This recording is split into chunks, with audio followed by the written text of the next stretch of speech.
All right, let's find the volume of these shapes. So this one here is called a rectangular based prism. And if you look on your formula sheet, you'll actually be able to find this and find the formula for it. The volume is just equal to the size of the base times the height. Now, they don't mean just one of the sides of the base, they mean the whole base.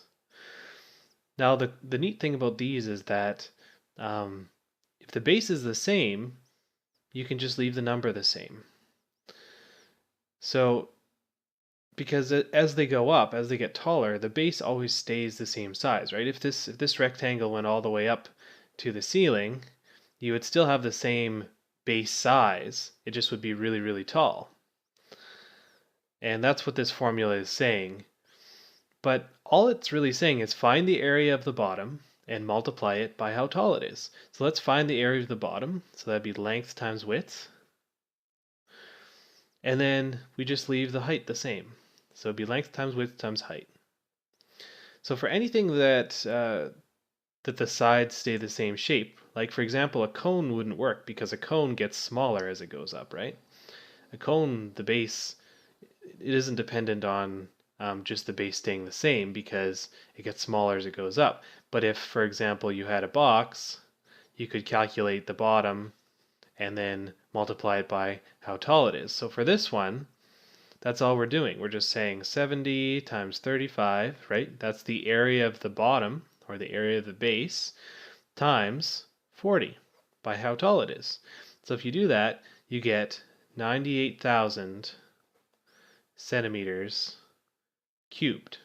Now the reason that it's cubed is that this is a 3D shape. So you would have that many, so 98,000 cubes would fit inside this rectangular based prism. So it would be a centimeter by a centimeter by a centimeter. So that's how many cubes would fit inside this rectangular based prism. And obviously these aren't drawn to scale. Now, this one here is a little bit different. So we can look on our sheet and see that the formula for the volume of a cylinder is equal to pi r squared times height. Now, it makes sense we'd have a different formula, but I want to show you that it's a very similar concept because, as we can see, these sides stay straight as they go up. So the base stays the same, and if you look here, we have pi r squared, which is just the area of a circle. So basically, all we're doing is finding the area of the bottom and multiplying it by how tall it is. So let's do that. We're going to have pi times, let's look here, the radius is this here. It's halfway, right? It's from the middle to the side.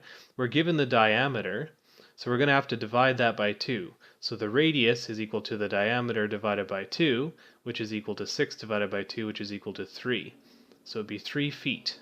So we're going to have 3 squared times 8. And if you put that in your calculator, you're going to get 226.1 feet. And that would just be rounded to 226 feet cubed, right? The reason that it's cubed is because that's how many cubes, that's how many foot cubes would fit inside that cylinder.